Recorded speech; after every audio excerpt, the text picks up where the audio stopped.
So it's September and it's Steven Seagal month on the channel. So let's have a look at those films I have of his on physical media. So Jeff at 101 Bronson already showed off his display of all the films, but mine are not so many. But we'll start with his first, Nico, or as the Americans know it, Above the Law. Had to be, was it renamed because of a Hong Kong film called Above the Law, and that was named that in the UK, came out around the same time, yada yada yada. So this is Nico, directed by Andrew Davis, who we'd work with again later on in this selection. So yeah, most of these are Warner films because he was under contract. I don't have Hard to Kill individually, but we'll get to that later. But Out for Justice. Anybody see Richie? Fuck you. Anybody know why Richie did Bobby Lupo? This is his third film, so star of Hard to Kill and Nico, because Nico and Hard to Kill are both quite big successes for the action films of the 90s. And this is one of his greats, actually, despite his accents. This is directed by John Flynn, which I don't believe he worked with again. But yeah, he's after William Forsythe, who's a nutter. Then we get Marked for Death. Well, one thought he was invincible, the other thought he could fly. so? They were both wrong.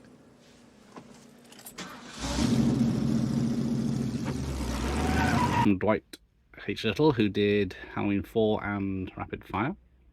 But this is another good one.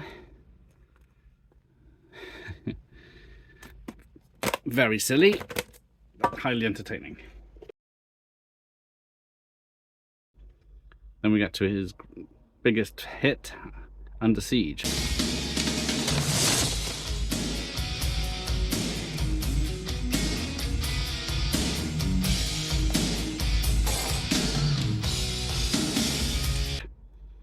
Which he plays the chef, which is... But this is Andrew Davis again. Now, this is his first 15 certificate film. All the others are 18. So I'm not too sure why this one is only a 15, because there's still quite a lot of violence. I think there were some scenes trimmed out, like there's a buzzsaw type device. So off the success of that, he did On Deadly Ground. What does it take to change the essence of a man? Which is the first and only film he directed. And it isn't a bad action.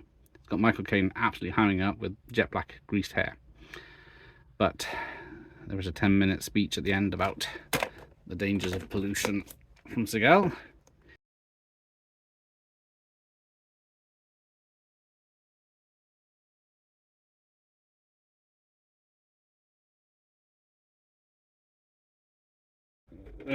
So he needed a hit. So we get Under Siege 2.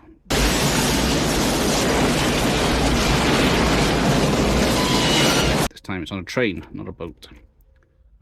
This one I prefer because it's a bit more entertaining. The other one's a bit more serious. The first one, plus it's more of a team effort. This one he's on his own. And then we get the Glimmer Man. You know, you shouldn't knock Chinese potions. I have something in my pocket right now that'll completely clear up that bruise on your forehead. What Bruce? With Keenan Ivory Wayans. Check out all the stories about this film and the making of it. So this is by John Gray. Only 87 minutes, and there's a reason it's a very short film if you get the information. And then we get to Far Down Below, which is his last theatrical film. Don't recognise that director, but we get that. My room, it's more than I thought.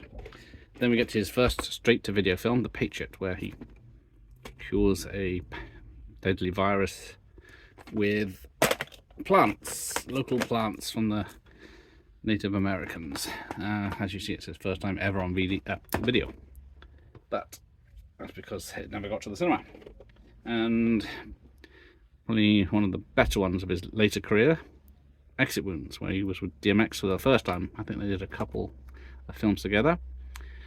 What was this? This is, yeah, 2001, I think. Yeah, I saw this one in the cinema. I think, was it Under Siege I saw in the cinema. Marked for Death I saw in the cinema. And that was about it. So then I get a double feature of Nico and Hard to Kill. That's from my wife. Fuck you and die. So that's a picture from Nico, that's a picture from Hard to Kill, so they put them the way around, but no one. Because what's worse is they got 2 pictures from Out for Justice on the back, but can't be helped. That's VHS. So onto DVDs. So I got this lovely box set, the DVD collection. What's it?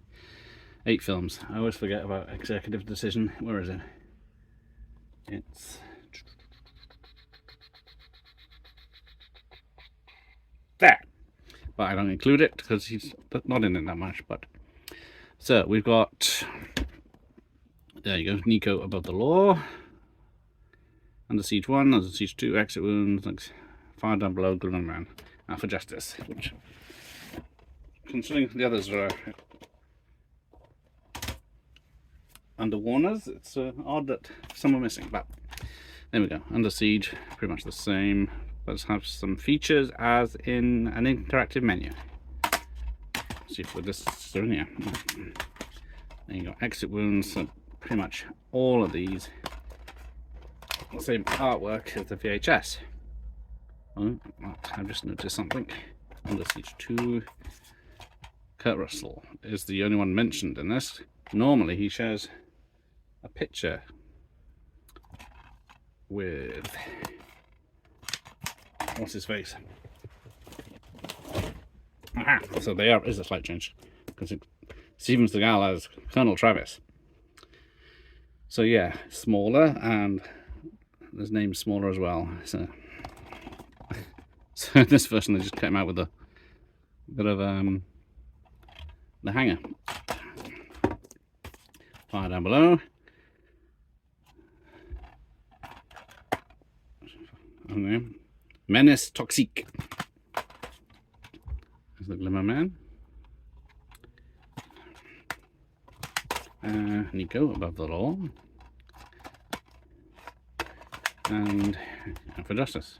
So yeah, just pretty much Justice Savage.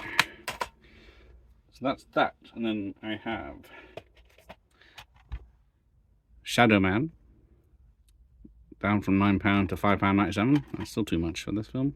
I haven't seen it, but I doubt it's worth it. Yeah, nothing in there.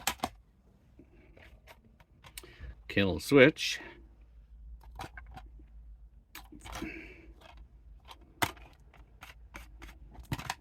Don't know that one. And one of the worst, apparently. Oh no, Kill Switch is supposed to be the worst. One of the very, very worst. It's hard to say a worse one for him in his later years, but The Keeper.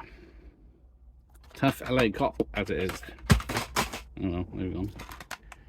Ooh, it's hot up here. So there we go. Thanks for watching. Here ended the lesson. I'm gonna take you to the bank, Senator Trent. To the blood bank.